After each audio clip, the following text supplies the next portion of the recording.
baca tulis, mengerti banyak hal. Guruku, terima kasihku. Nyatanya diriku kadang buatmu marah, namun segala maaf kau berikan. Kiansa, bagaimana perasaan Kiansa setelah kita membuat keyakinan kelas? Senang karena sekolah kita sudah tertib. Mbak Almira, bagaimana perasaan Mbak Almira setelah kita membuat keyakinan kelas? Senang karena kelasnya tertib.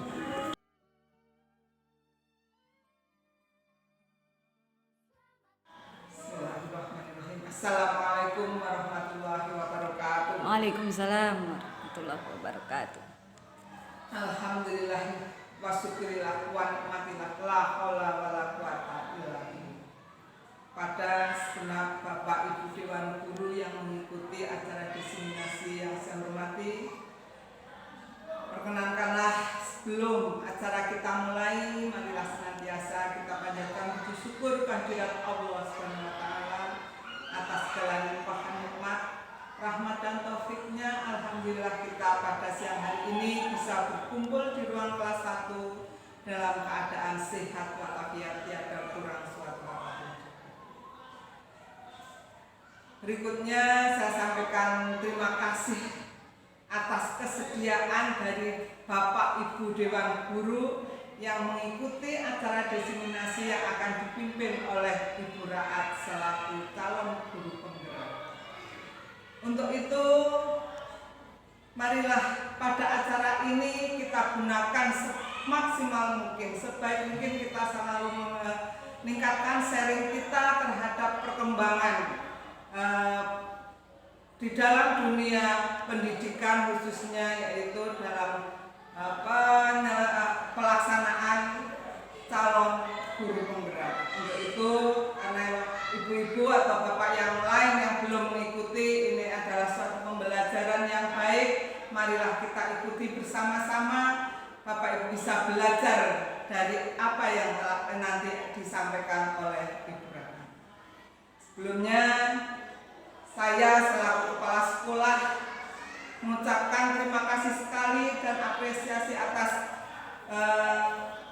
seleksi yang telah Bu Raat ikuti sehingga bisa lulus dalam calon guru penggerak di tahap ini. Untuk yang lain yang belum bisa lolos, jangan patah semangat, terus ikuti apa yang menjadi program pemerintah. Semua harus bisa dan belajar dari yang sudah menjadi guru penggerak di sini. Demikian sambutan dari saya. Selamat mengikuti. Semoga acara ini dari awal hingga akhir bisa berjalan dengan lancar, tiada halangan suatu apapun juga, dan bermanfaat untuk kita semua. Ada kurang lebihnya berkata kami, mohon maaf yang setulus-tulusnya. Billahi taufiq wal hidayah. Wassalamualaikum warahmatullahi wabarakatuh. Waalaikumsalam. Bismillahirrahmanirrahim. Assalamualaikum warahmatullahi wabarakatuh. Waalaikumsalam warahmatullahi wabarakatuh. Terima kasih Ibu Bapak yang telah menyempatkan waktunya pada siang hari ini dalam acara penimbasan budaya positif.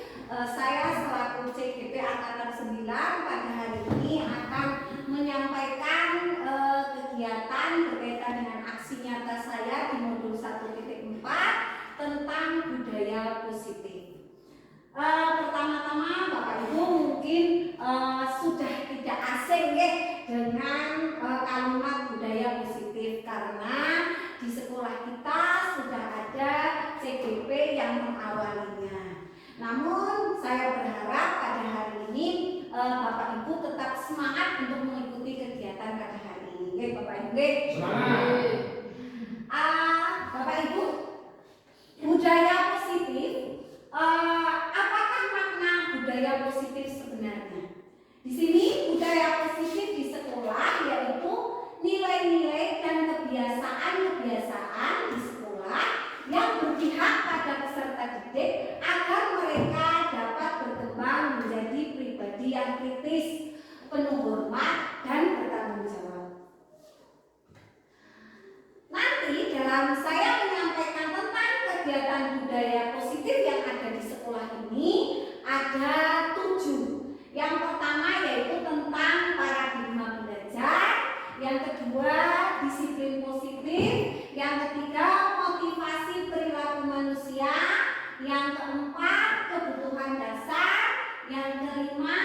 posisi kontrol, yang keenam keyakinan kelas, dan yang ketujuh segitiga restitusi. Dari ketujuh ini mungkin Bapak Ibu sudah tidak asing karena alhamdulillah sekolah kita sudah berulang kali membahasnya. Namun di sini saya akan berusaha memberikan penguatan agar kita lebih bersemangat lagi dalam membudayakan budaya positif di sekolah kita. Yang pertama, sebelum kita masuk ke dalam materi, Bapak Ibu, di situ ada gambar genggaman tangan, Bapak Ibu. Coba mari Bapak Ibu semua mencoba membayangkan jika kita mempunyai sesuatu yang berharga dalam genggaman tangan kita, kemudian Bapak Ibu diharuskan untuk menjaga karena hal itu sangat penting dalam kehidupan Bapak Ibu. Sedangkan ada teman Bapak Ibu yang akan berusaha dengan sekuat tenaga, berusaha untuk Bapak Ibu melepaskan genggaman tersebut. Ada dengan cara menggoda, dengan cara menggelitik mungkin, dan dengan berbagai macam cara. Nah, dari kegiatan ini saya akan mencoba menanyakan kepada Bapak Ibu, apa yang akan Bapak Ibu lakukan jika hal itu terjadi pada Bapak Ibu? Monggo. Apa akan membuka genggaman itu? Karena itu sangat berharga Bapak Ibu. Padahal rekan Anda sampai menggelitiki, sampai menggoda, atau akan membukanya. Bagaimana pendapat Bapak Ibu? Akan menggenggam. Akan menggenggam sekuat tenaga. Mempertahankan. Tidak akan membuka, akan bertahan. Betul sekali Bapak Ibu. Hal ini memberikan contoh kepada kita bahwa sebenarnya kontrol terhadap diri sendiri itu, kontrol diri itu terletak pada diri kita sendiri. Seperti yang tadi kita contohkan dengan genggaman tangan. Jika itu yang ada di genggaman tangan sangat penting, Bapak Ibu akan berusaha menahannya walaupun godaan itu sangat berat. Apa kaitannya dengan budaya positif hari ini? Nah, ada yang mau berpendapat Bapak Ibu, apa kaitannya dengan budaya positif yang akan kita diskusikan hari ini? Apa kaitannya? Yang kita lakukan itu tergantung dari diri kita. Yang kita, betul sekali Pak Teguh. Apa yang kita lakukan itu tergantung dengan diri kita. Jadi unsur-unsur yang dapat mengubah perilaku, budaya, cara berpikir itu dari dalam diri kita sendiri. Walaupun lingkungan sekitarnya sudah berusaha memberikan pengaruh, baik itu pengaruh positif maupun pengaruh negatif, namun titik perubahan itu akan terjadi pada keniatan diri kita sendiri. Seperti itu Ibu Bapak. Selanjutnya yaitu kita masuk ke dalam budaya positif yang kegiatan yang pertama, yaitu tentang perubahan paradigma belajar.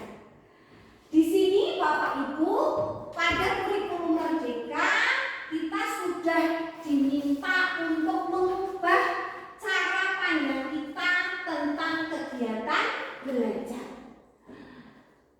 Kegiatan cara pandang kita tentang kegiatan belajar, kita sudah tidak berkiblat lagi kepada para penemu-penemu tentang pendidikan dari luar negeri. Karena pada dasarnya di Indonesia sendiri kita mempunyai tokoh pendidikan yang segala macam teori dan praktek tentang kegiatan pendidikannya itu sangat luar biasa, yaitu Bapak Pendidikan Indonesia. Siapa Bapak Ibu? Ki Hajar Dewantoro. Nah, beliau menyampaikan tentang filosofi pendidikan menurut beliau. Yang pertama Bapak Ibu, kita harus memandang bahwa anak bukan tabula rasa. Apa itu Bapak Ibu tabula rasa? Ada yang tahu? Tabula rasa kertas kosong. Kadang kita dulu mungkin kita sering mendengar istilah bahwa anak yang baru lahir itu adalah anak-anak yang diibaratkan kertas kosong. Namun Ki Hajar Dewantara tidak sependapat dengan hal tersebut. Beliau mengatakan bahwa bukan tabula rasa, bukan kertas kosong Bapak Ibu anak-anak, karena pada dasarnya mereka terlahir ke dunia sudah mempunyai bakatnya masing-masing. Setiap pribadi mempunyai karakter yang unik sendiri-sendiri. Karena kita yakin anak-anak kita juga mempunyai genitas, itu berpengaruh seperti itu. Selanjutnya yang ketiga yang disampaikan oleh Ki Hajar Dewantara yaitu berkaitan dengan pendidikan budi pekerti. Nah, apalagi Bapak Ibu di saat ini kita bisa sangat melihat kondisi di sekolah kita berkaitan dengan budi pekerti. Apalagi setelah adanya kegiatan belajar daring. Bagaimana Bapak Ibu dengan budi pekerti anak-anak kita menaik atau justru malah turun dan melemah? Turun. Sangat kita rasakan Bapak Ibu akibat dari kegiatan salah satu dampak negatif dari kegiatan belajar daring. Selanjutnya Ki Hajar Dewantara juga menyebutkan tugas guru itu kita adalah menuntun Bapak Ibu, menuntun bakat tersebut yang sudah dimiliki anak untuk tumbuh dengan selamat dan bahagia. Maksud di sini kita sebagai penuntun, kita sebagai guru diibaratkan Bapak Ibu sebagai seorang petani yang tugasnya itu merawat, hanya bisa mengolah tanahnya menjadi subur, menyirami, namun biji itu akan tumbuh dengan sendirinya. Jadi kita tidak bisa mengubah si biji, kita hanya bisa menuntut dengan cara merawatnya, memupuknya, mengolah tanahnya. Nah, kita sebagai guru diibaratkan seperti petani itu tadi. Kita memberikan kegiatan pembelajaran kepada anak sifatnya hanya menuntun agar mereka bisa tumbuh dengan segala potensi yang mereka miliki, seperti itu. Dan pada dasarnya murid itu, anak itu memiliki kodrat alam dan kodrat zaman. Mungkin Bapak Ibu juga sudah tidak asing dengan istilah ini, karena Bapak Ibu yang mungkin sudah sering mengikuti kegiatan pelatihan mandiri di PNM dan sebagainya sudah sering mendengar istilah ini, bahwa setiap anak itu mempunyai kodrat alam. Kodrat alam itu monggo ada yang tahu kodrat alam pada anak?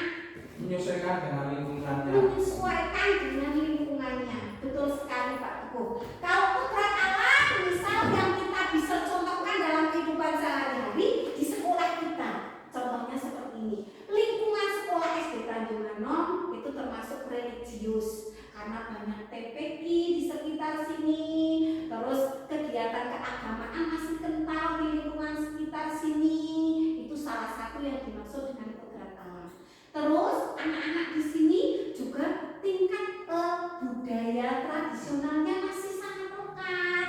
Contohnya ada kegiatan kesenian di sekitar sini seperti itu. Itu yang dimaksud dengan kodrat alam. Jadi saat kita menuntun anak belajar, kita tidak boleh lepas dari mana anak itu berasal, dari lingkungannya. Contohnya lagi berkaitan dengan kodrat alam, yaitu faktor dari keluarga. Kita juga harus melihat faktornya yang lain. Bapak Ibu mereka adalah seorang petani dan sebagai macamnya, mereka tinggal di pesisir, tinggal di pegunungan. Itu sangat berpengaruh dalam kita memberikan menuntut anak-anak dalam kegiatan belajar. Disiplin dikaitkan dengan kontrol. Nah, ini berkaitan dengan budaya positif lainnya itu, kita kadang mendisiplinkan anak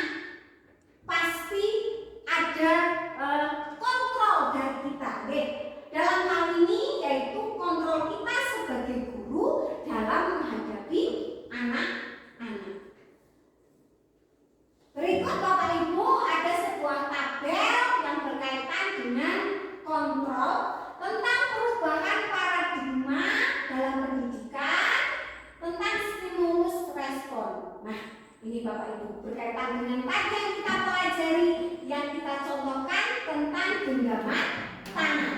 Nah, bisakah kita mengontrol seseorang? Pertanyaannya Bapak Ibu. Di situ disebutkan stimulus responnya, kita mencoba mengubah orang agar berpandangan sama dengan kita.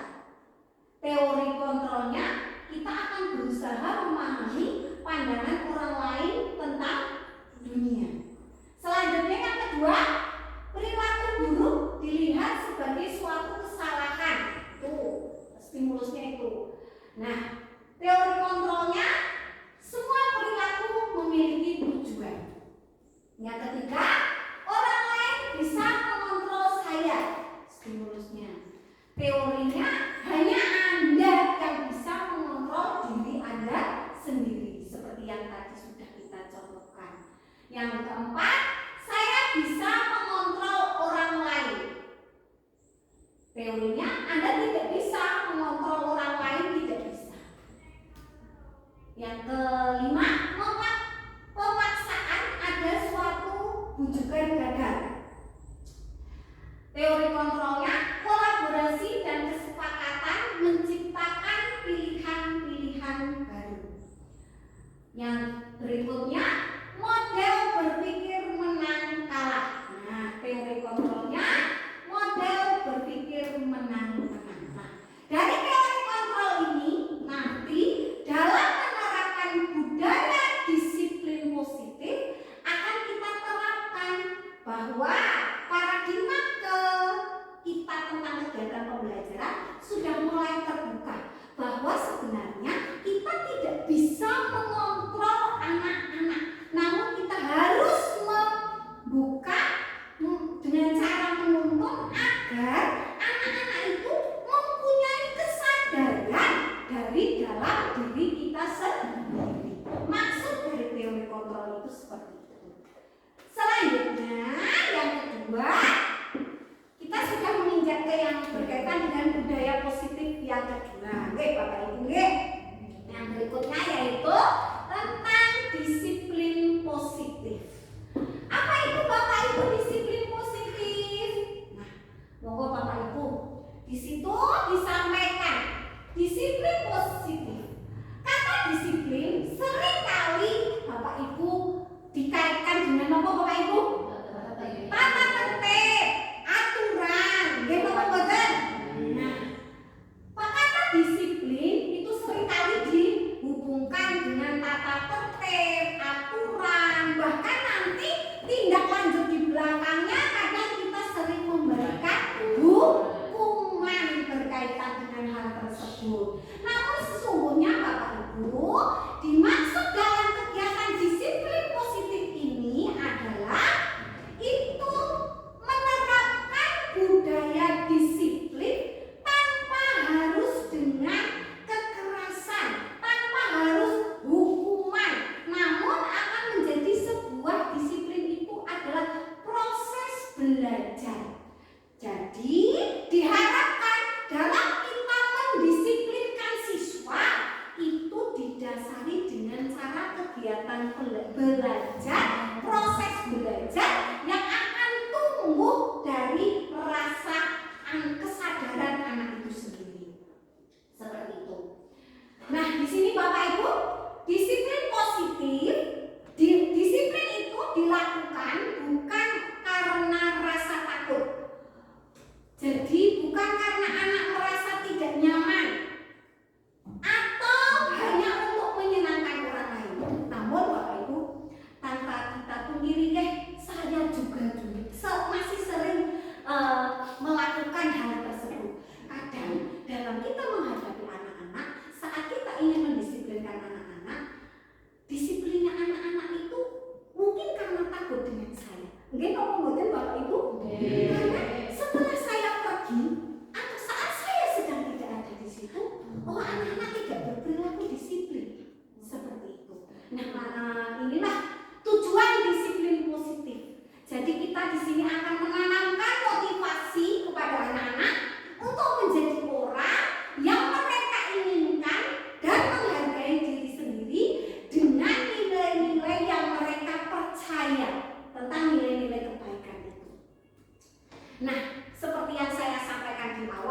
berkaitan dengan motivasi intrinsik itu. Kalau motivasinya dari dalam anak-anak itu sendiri, harapannya, perubahan, disiplin positifnya itu akan berjangka panjang.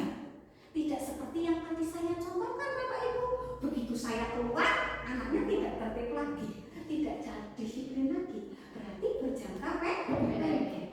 Harapannya jika terjadi karena motivasi anak-anak itu sendiri, jadi mereka mempunyai dampak, perilaku mereka itu mempunyai dampak yang panjang seperti itu. Dan mereka tidak terpengaruh. Oh, karena ada buraan.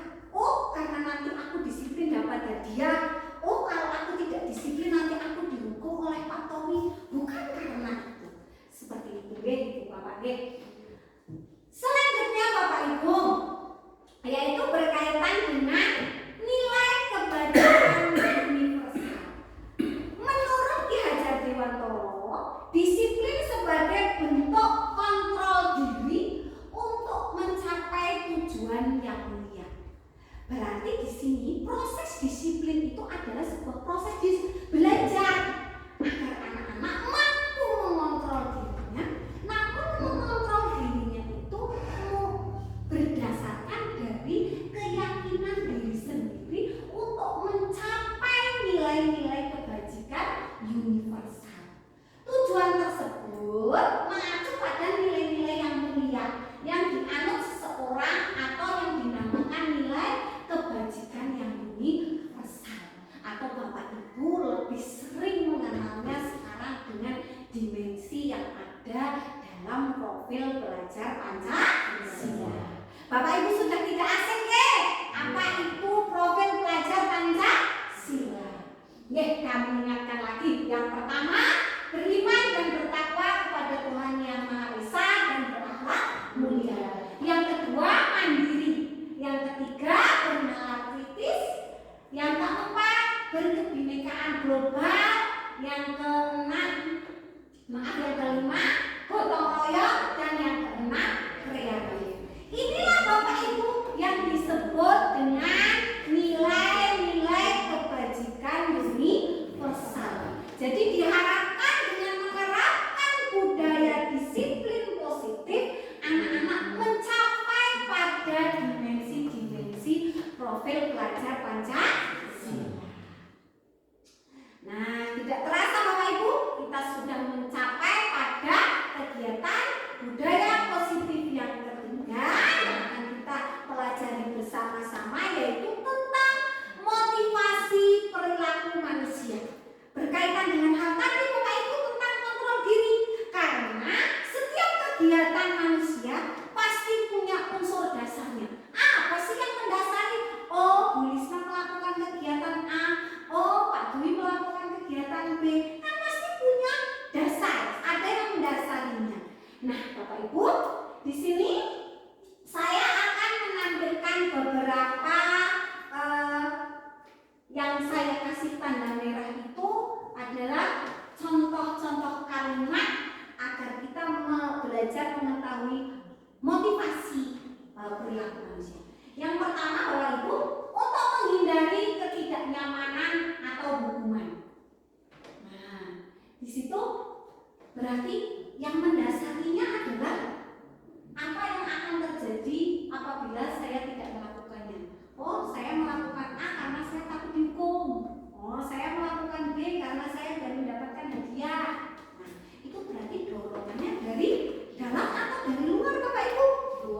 Dari luar, atau yang di sini saya sebut dorongan eksternal. Nah, jika dorongan masih dari luar, tadi seperti yang saya sampaikan di depan, dampaknya tidak akan panjang. Selanjutnya Bapak Ibu,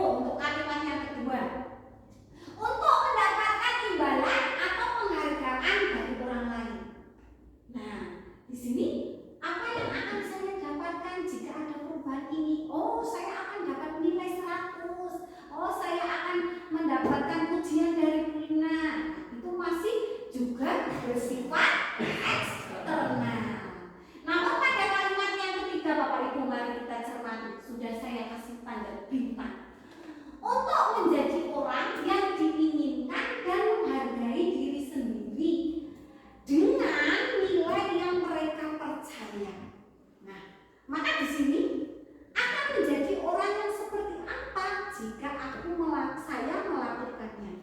Jadi anak-anak sudah, pertanyaannya bukan ke orang lain, oh saya kaitannya sudah tidak kepada orang lain, tapi sudah kembali, oh punya untuk rezeki, saya bagaimana. Nah berarti dorongan itu harus tumbuh dari dalam diri sendiri. Nah kaitannya tadi, saya di sini akan menyampaikan berkaitan dengan yang di awal bahwa disiplin itu cenderung kaitannya dengan buku. Nah, Bapak Ibu, di sini saya punya sebuah cerita. Saya bacakan deh Bapak Ibu deh. Coba kita cermati bersama-sama. Rino kurang cakap dalam kemampuan membaca. Dalam setiap pelajaran, Rino hanya melamun karena tidak bisa. Suatu saat Pak Andi menyuruh Rino menjawab dalam pelajaran bahasa Indonesia. Rino tidak bisa menjawab dan gugup. Semua teman sekelas Rino menertawakannya. Pak Andi menyuruh Rino mengerjakan di depan kelas. Rino tidak bisa. Kemudian Pak Andi memarahi Rino. Semua teman kelas menertawakannya lagi. Pak Andi menyuruh Rino untuk membersihkan WC karena tidak bisa mengerjakan. Nah, dari cerita tadi Bapak Ibu, ada sebuah pertanyaan. Bagaimana pendapat Bapak Ibu di atas kejadian yang tadi saya bacakan? Setujukah Bapak Ibu dengan sikap Pak Andi? Bu Siti menyampaikan tidak setuju dengan pendapat dengan sikap Pak Andi. Bapak Ibu, yang dilakukan Pak Andi terhadap Rino itu disebut dengan memberikan hukuman. Leres sekali tulisnya. Itu disebut pemberian hukuman. Yang disampaikan Bu Siti Khotila bahwa yang dilakukan Pak Andi tidak tepat. Mengapa Bapak Ibu? Mengapa kok tidak tepat? Monggo Bapak Ibu, silakan yang mau berpendapat. Mengapa kok disebut tidak tepat? Rino tidak bisanya apa Bapak Ibu? Membaca. Hukuman yang diberikan apa Pak? Membersihkan WC. Tolong sekali Pak Teguh, tidak membaca, bisa membaca. Kok dengan membersihkan WC tidak ada keselarasan. Hukuman disebut memberikan hukuman apabila tidak ada keselarasan dalam mengatasi permasalahan. Nah, di sini Bapak Ibu betul sekali yang disampaikan oleh Pak Teguh karena tidak adanya keselarasan.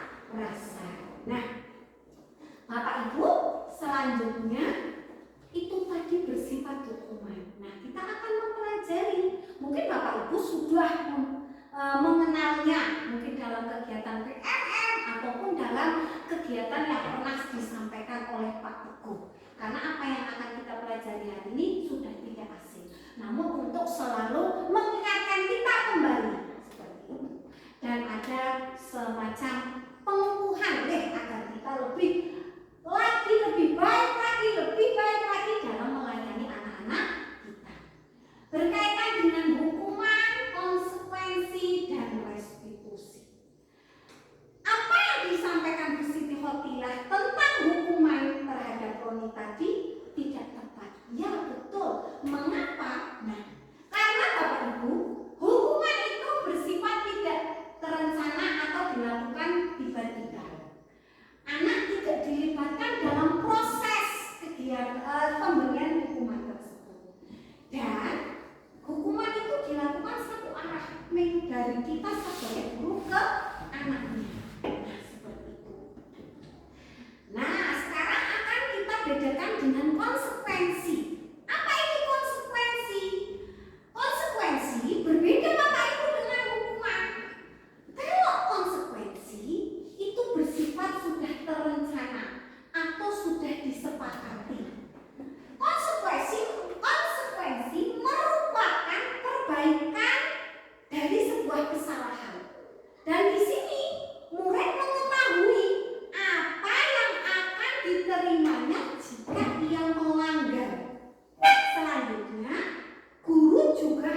ditegur oleh Bapak Ibu guru. Ditanya, kenapa Mas Tommy terlambat? Karena saya bangun kesiangan Bu. Nah berarti besok tidak boleh lagi. Seperti itu dengan berbagai macam. Nah terus Tommy diajak berbicara. Kalau besok Mas Tommy kok terlambat lagi, bagaimana cara yang akan dilakukan Tommy?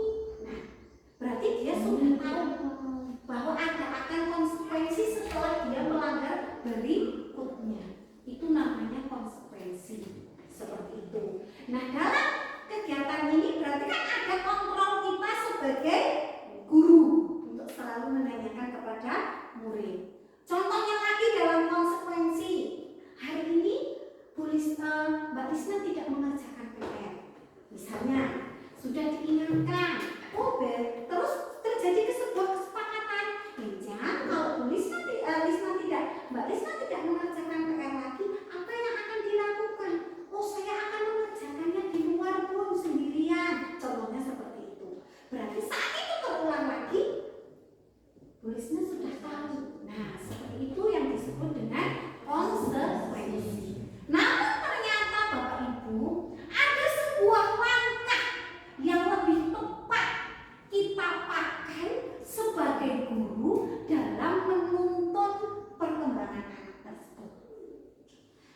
Nah, maaf ini tadi masih berkaitan dengan hukum dan konsekuensi. Nah, nanti kita akan mempelajari Bapak Ibu.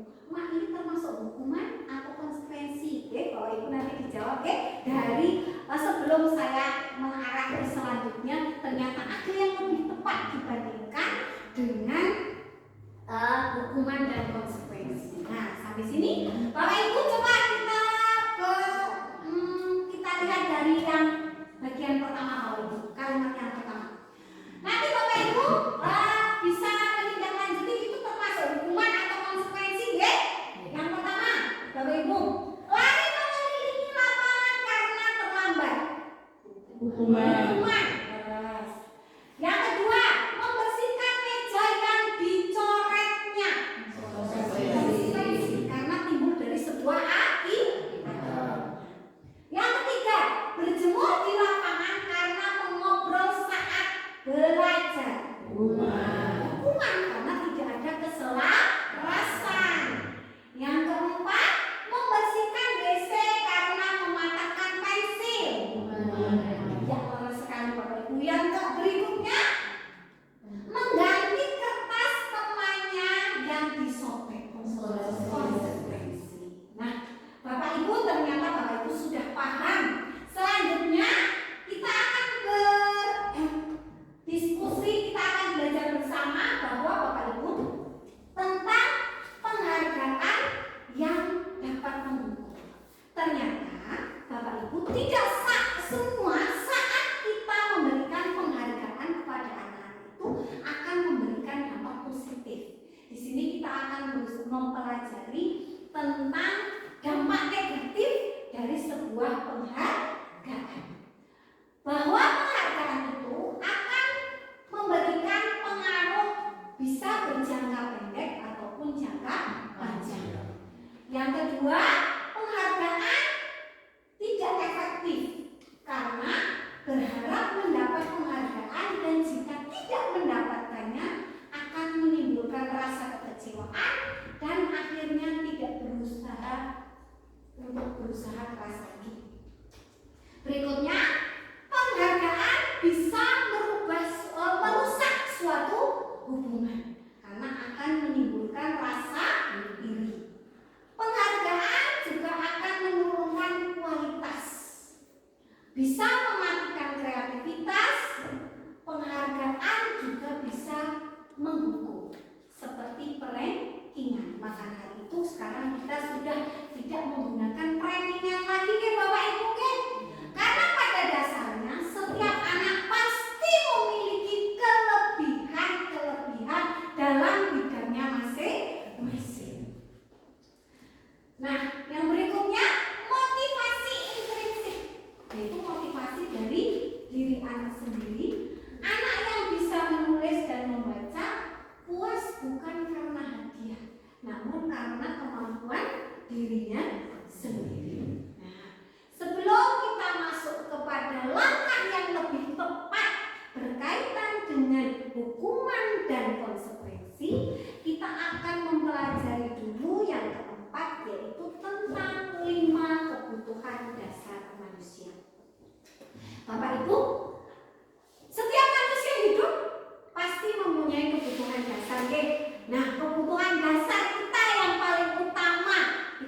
nggih Bapak Ibu nggih?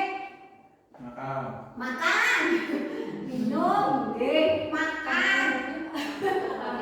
Makan tempat tinggal pakai sebagai kebutuhan pokok kita. Nah, di sini seluruh tindakan manusia untuk memenuhi kebutuhan dasarnya. Apapun yang kita lakukan pasti digunakan untuk memenuhi kebutuhan kita. Ketika seorang murid, seorang siswa melanggar nilai kebajikan yang tadi kita harapkan atau melanggar peraturan, berarti anak-anak itu, murid itu, dia sedang gagal dalam memenuhi kebutuhan dasarnya. Seperti itu Bapak Ibu.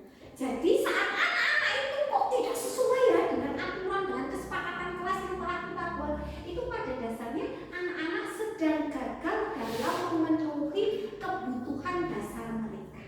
Nah Bapak Ibu, kebutuhan dasar manusia itu ada 5. Yang pertama yaitu kebutuhan bertahan hidup, seperti tadi yang sudah dicontohkan ya, makan, rumah, tempat tinggal, sandang, pangan, kesehatan. Kebutuhan dasar yang kedua yaitu penguasaan. Contohnya, ya betul Bapak Ibu, salah satunya prestasi, merasa ingin diakui, ingin dihormati, itu bagian dari kebutuhan dasar atas penguasaan. Yang ketiga yaitu kebutuhan akan kesenangan, mencari kesenangan, bermain dan tertawa. Bisa dicontohkan di sini Bapak Ibu. Contohnya Bapak Ibu, anak-anak kita di kelas saat kita sedang mengajar, anak-anak ada yang sering bermain sendiri, mencari kesenangan sendiri, tidak mau memperhatikan itu, memperhatikan kita. Berarti sebenarnya dia itu sedang mencari kebutuhan dasar mereka, yaitu untuk mencari kesenangan. Berarti kita tidak menarik Bapak Ibu buat mereka. Saat kita mengajar itu kita tidak menarik berarti buat mereka. Nah, itu berarti yang harus refleksi bukan hanya anak, tetapi juga kita sebagai guru dalam menuntun perkembangan mereka. Seperti itu. Yang keempat Bapak Ibu, yaitu kebutuhan dasar tentang kasih sayang dan rasa diterima. Contohnya seperti kebutuhan akan hubungan dan koneksi sosial. Contohnya Bapak Ibu seperti tadi kasus yang di kelas saya, anak-anak yang cenderung cengeng, setiap hari menangis, mungkin dia hanya butuh kasih sayang dari saya, butuh perhatian yang lebih dari saya. Seperti itu. Selanjutnya yang kelima, kebutuhan dasar yang kelima yaitu kebutuhan akan kebebasan. Bisa dicontohkan dari kegiatan kemandirian, otonomi, memiliki pilihan. Nah, kalau di kelas kita contohnya yang berkaitan dengan kebebasan, monggo Bapak Ibu ada yang mau memberi contoh? Anak-anak kok gagal dalam pemenuhan kebebasan, terus mereka melanggar. Contohnya dalam hal apa? Belajar semaunya sendiri. Belajar semaunya sendiri. Ada Bapak Ibu di kelas saya tidak betah duduk 5 menit karena dia merasa terkekang, sampai saya menyiapkan tikar karena dia lebih suka gelosoran saat kegiatan belajar. Dia membutuhkan kebutuhan dasarnya terpenuhi, yaitu tentang kebebasan. Nah, Bapak Ibu, berikut akan saya sampaikan contoh kebutuhan dasar manusia. Nah, Bapak Ibu, Rino anak kelas 4. Saat istirahat, Rino mengambil bekal temannya. Rino ketahuan. Kemudian saat ditanya guru, dia menjawab dengan berbagai macam alasan. Alasan yang pertama Bapak Ibu, dia menjawab, karena saya lapar Bu, saya tidak bawa bekal. Berarti dia memenuhi kebutuhan dasar apa Bapak Ibu? Bertahan hidup. Kalau dia menjawab, saya merasa senang karena temannya jadi memperhatikannya. Caper Bapak Ibu, berarti dia membutuhkan apa? Kasih sayang. Yang ketiga, jika dia menjawab, saya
jelas. Ini nanti Bapak Ibu, saya akan menampilkan sebuah video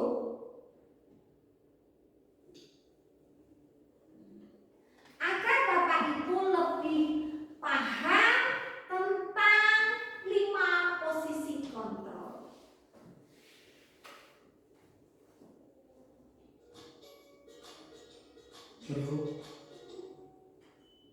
Salam bahagia Ibu dan Bapak guru hebat dalam penerapan disiplin positif. Jelasin Bapak ya. Iya. 5 posisi kontrol. 5 posisi kontrol dalam restitusi adalah proses penjelasan Iya.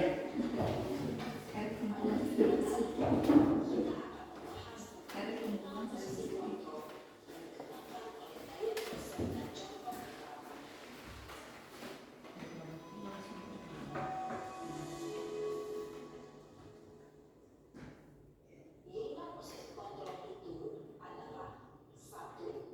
Posisi tertentu.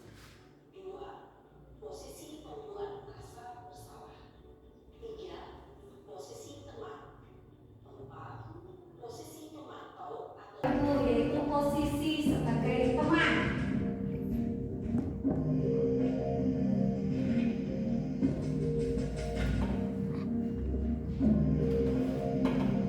Naren,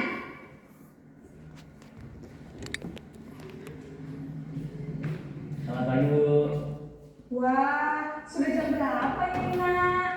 Terlambat lagi ya sayang. Iya Bu, habis ibu saya lupa bangunkan saya Bu. Kamu malah menyalahkan ibu kamu. Kamu bukannya anak yang larinya paling kencang. Kok terlambat sih? Iya Bu, saya memang terlambat bangun tadi. Jadi biarpun saya lari kencang, tetap gak kekejar Bu. Ya sudah sana. Nanti lain kali larinya lebih kencang lagi ya. Biar gak terlambat lagi. Bikin seneng ibu. Demi ibu. Bisa kan? Bisa lah Bu. Ya sudah sana masuk kelas. Ibu beresin urusan absen kamu. Kamu ini ada-ada saja. Dalam posisi teman, guru berbicara dengan nada suara ramah, akrab, cenderung bersenda gurau untuk menjaga suasana tetap santai. Murid akan merasa senang, aman, dan akrab dengan guru. Identitas yang tercipta adalah identitas sukses atau berhasil.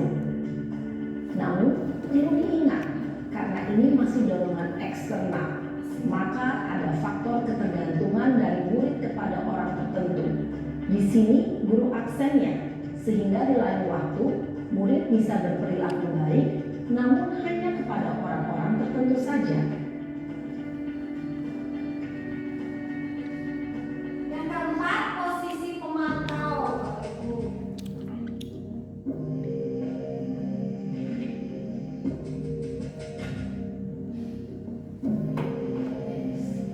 Naren! Akhirnya sampai 5 hari. Selamat pagi Bu. Naren, apa peraturan sekolah kita tentang jam berapa kita harus masuk sekolah, nak? Kita harus di sekolah jam 7 Bu. Iya betul, sekarang sudah jam 7.20. Naren sudah tahu konsekuensinya jika terlambat hadir. Paham Bu, saya harus tinggal kelas pas jam istirahat selama 20 menit. Iya benar, konsekuensinya demikian. Jadi nanti jam 9.30 pas istirahat, kamu harus tinggal di kelas, kerjakan tugas tambahan untuk ketertinggalan kamu, ya? Baik Bu. Posisi pemantau mengandalkan penghitungan atau data untuk mengontrol murid. Guru mengarahkan murid berdasarkan peraturan dan konsekuensi. Seorang pemantau menunjukkan bahasa tubuh dan ekspresi wajah yang datar dan cenderung formal. Yang kelima Bapak Ibu, posisi manajer.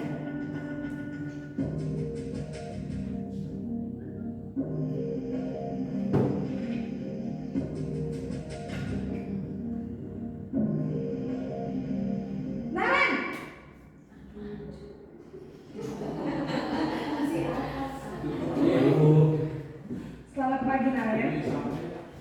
Bu, saya terlambat.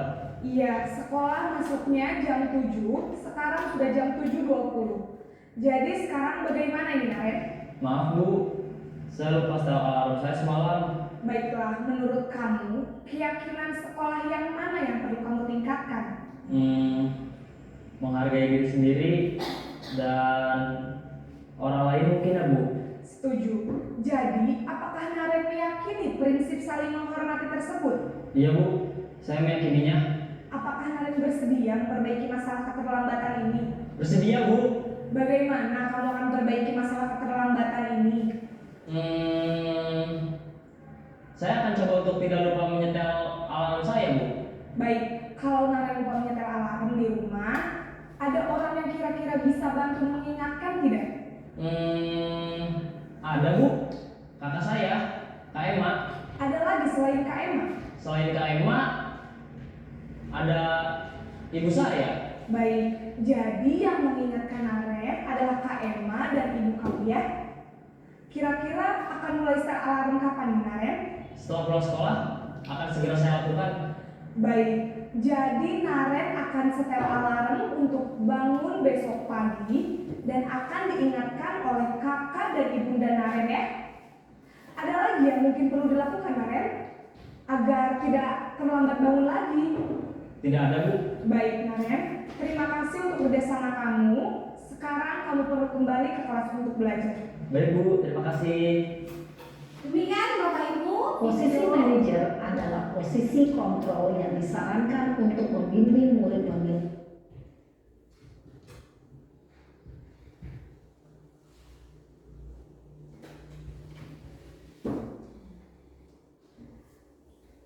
Dari kelima posisi yang tadi sudah kita lihat bersama.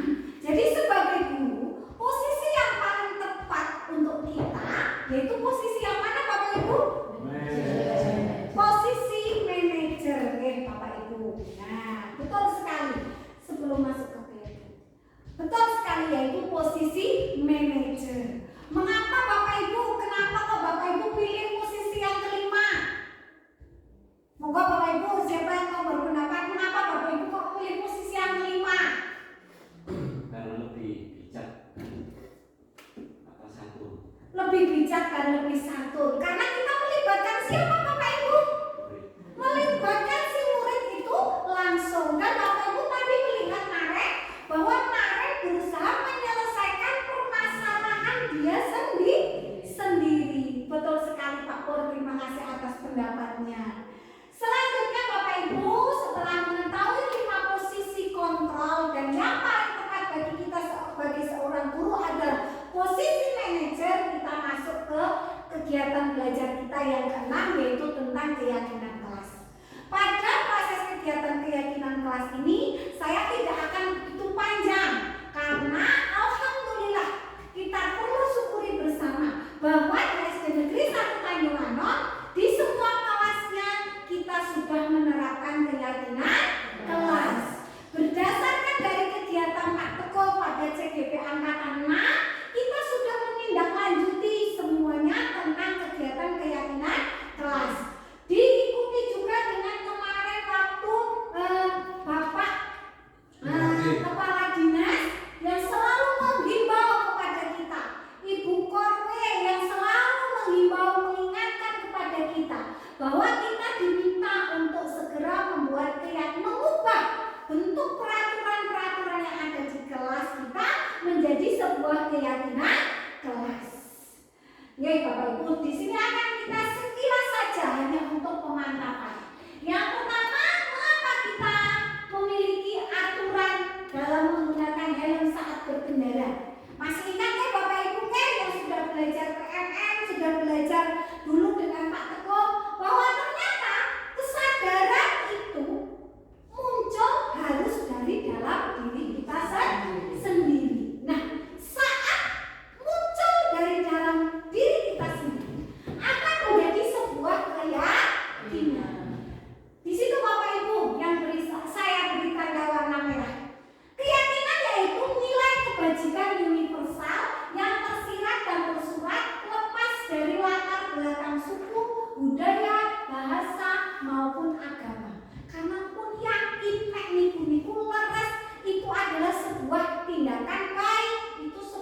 kegiatan yang terpuji. Jadi sudah menunjukkan sebuah kesadaran dari dalam diri. Oh, saya pakai helm bukan karena ada Pak Polisi, namun kesadaran karena itu memang kebutuhan kita demi keamanan. Nilai kebajikan tadi yang di depan berkaitan dengan profil pelajar Pancasila bisa kita contohkan dengan bentuk seperti keadilan, kehormatan, peduli, kejujuran, keamanan, tanggung jawab, mandiri, keselamatan, kesehatan, dan masih banyak lagi deh Bapak Ibu. Nah, dalam menyusun keyakinan kelas, kita sebetulnya menuju pada nilai kebajikan yang kita inginkan. Contohnya seperti yang ingin kita lakukan adalah anak-anak mengembalikan barang-barang ke tempatnya. Kita menginginkan anak-anak tidak mengganggu orang lain. Kita menginginkan anak-anak bergaya hidup sehat. Kita menginginkan anak-anak hadir tepat waktu. Itu melalui nilai kebajikan kita akan menuju pada tujuan tersebut. Yang dulu awalnya masih berupa peraturan kelas, kita sekarang membentuk keyakinan kelas. Keyakinan kelas bersifat lebih abstrak daripada peraturan yang terperinci. Pernyataannya lebih luas, lebih universal. Bentuknya, nah ini yang sangat menarik, selalu berupa kalimat yang positif. Tidak, peraturannya tidak terlalu banyak. Bapak Ibu masih ingat dulu waktu kita membuat peraturan kelas, dari poin 1 bisa sampai 20, sampai 25, lalu ditandatangani kita dan kepala sekolah. Bagaimana Bapak Ibu? Nah, berbeda dengan keyakinan kelas, lebih sedikit, tapi namun bersifat luas seperti itu. Dapat diterapkan di lingkungan tersebut. Semua warga sekolah ikut andil. Dulu dalam peraturan kelas yang tanda tangan Bapak Ibu sebagai guru dan kepala sekolahnya tanpa melibatkan siswa. Namun beda dengan kita dalam keyakinan kelas, kita melibatkan anak-anak. Nah, demikian Bapak Ibu langkah-langkah dalam membuat keyakinan kelas.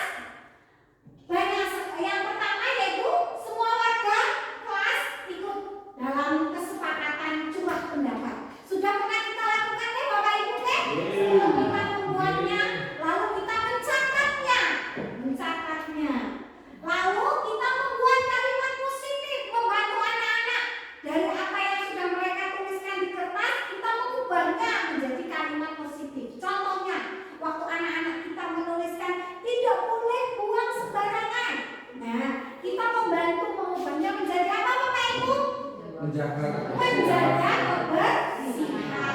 Selanjutnya setelah itu kita ditinjau ulang untuk curah pendapat untuk menjadikan dalam satu kerangkaian, lalu dibuatlah keyakinan kelas ini bersama-sama sesuai nilai kebajikan tadi yang di depan yang ingin kita terapkan di kelas kita, bersepakat dengan anak-anak. Lalu kemudian Bapak Ibu seperti yang bisa saya contohkan di sini, ini keyakinan kelas anak-anak kelas 1. Namun karena kelas 1 di sini saya membantu menuliskannya. Berbeda dengan di kelas Bu Risma, berbeda dengan kelas Pak Teguh, karena anak-anak sudah di kelas atas, mereka sudah mampu menuliskannya dan berkreasi sendiri. Bahkan kalau di tempat kelas yang tinggi saya melihat anak-anak itu tanda tangan di bawahnya.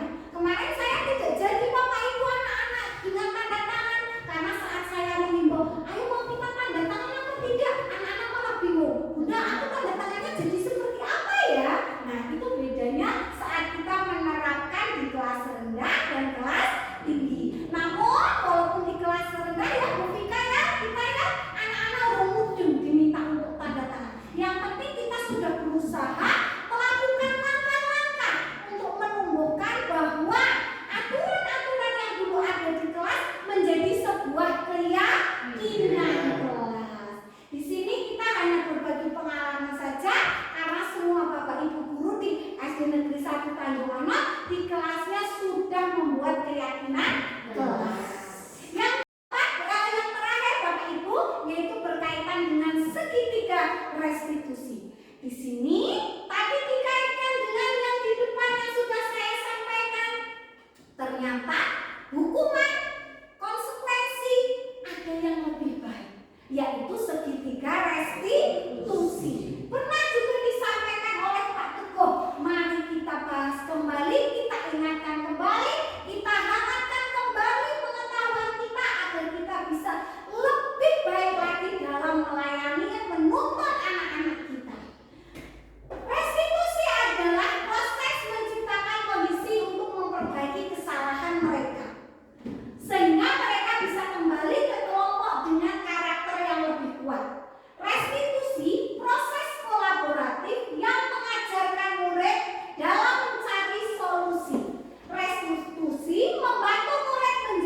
memperbaiki hubungan, memperkuat karakter anak. Restitusi adalah tawaran, bukan paksaan. Di sini kita memberikan solusi kepada anak. Restitusi menuntun untuk melihat ke dalam diri si anak. Restitusi fokus pada karakter, bukan tindakan. Restitusi menguatkan agar anak menyadari akan kesalahannya. Restitusi fokus pada solusi. Saya tergelitik dengan restitusi fokus pada karakter, bukan tindakan. Tadi kalau pada hukuman itu lebih pada tindakan, ya Bapak Ibu ya. So tidak bisa baca kok untuk menempel, untuk berselisih. Melihat selanjutnya, Bapak Ibu, dari video tadi di posisi kontrol, Bapak Ibu memilih posisi manajer. Jika Bapak Ibu jeli dalam posisi manajer itu, tadi bu gurunya saat melakukan komunikasi dengan Mas Maren, berarti bu guru itu sedang menerapkan apa Bapak Ibu? Segitiga restitusi. Langkah-langkahnya seperti ini Bapak Ibu. Yang pertama ganti dasar, yaitu menstabilkan identitas. Tadi waktu Nana dipanggil langsung ditanya, apa sih? Setiap orang bisa melakukan kesalahan. Nah, selanjutnya masuk ke yang kedua, yaitu memvalidasi tindakan yang salah. Bu gurunya tadi menanyakan ya Bapak Ibu, mengapa kamu terlambat? Alasannya apa? Seperti itu. Itu sudah masuk ke tahap yang kedua. Tahap yang ketiga yaitu menanyakan keyakinan. Dia menyadari sendiri mana yang dilanggar tentang tata tertib. Terus kemudian diminta untuk mencari solusi. Terus bagaimana? Apa yang harus dilakukan dari akibatnya? Itu di dalam ketika yaitu menanyakan keyakinan. Nah, Bapak Ibu, yang diharapkan saat murid kita, anak-anak kita melakukan kegiatan-kegiatan yang disebut tadi mencari kebutuhan dasar mereka, akibatnya mereka gagal dalam memenuhi kebutuhan dasar mereka, sehingga terjadilah yang sering kita sebut pelanggaran-pelanggaran itu. Harusnya kita tidak memberikan hukuman ataupun konsekuensi, namun kita melakukan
Dan tidak apa-apa ya Bapak Ibu, nanti saja selanjutnya.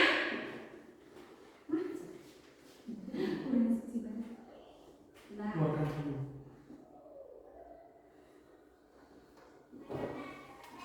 Keluarkan dulu.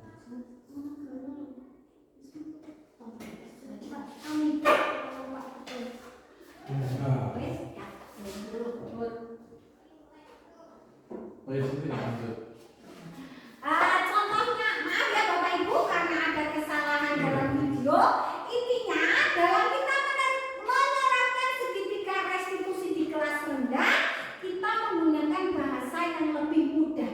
Jadi saat anak-anak melakukan pelanggaran, jangan seperti tadi Mas sekarang ditanyakan langsung kedisiplinan apa, tapi dengan bahasa berarti langsung ditunjukkan kamu melanggar keyakinan kelas kita tentang kebersihan. Jadi langsung ditunjukkan. Jadi baru dia bisa menggali, oh iya.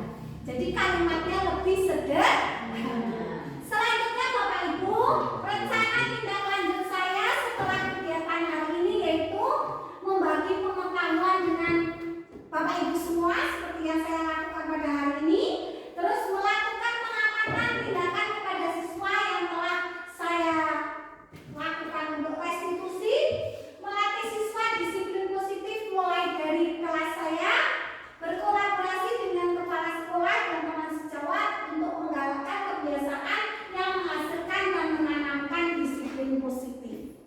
Demikian Bapak Ibu yang dapat saya bagikan dalam kegiatan siang hari ini. Terima kasih sekali atas perhatian Bapak Ibu semua.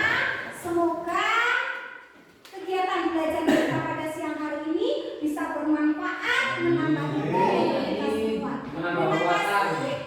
Terima kasih. Saya akhiri. Wassalamualaikum warahmatullahi wabarakatuh.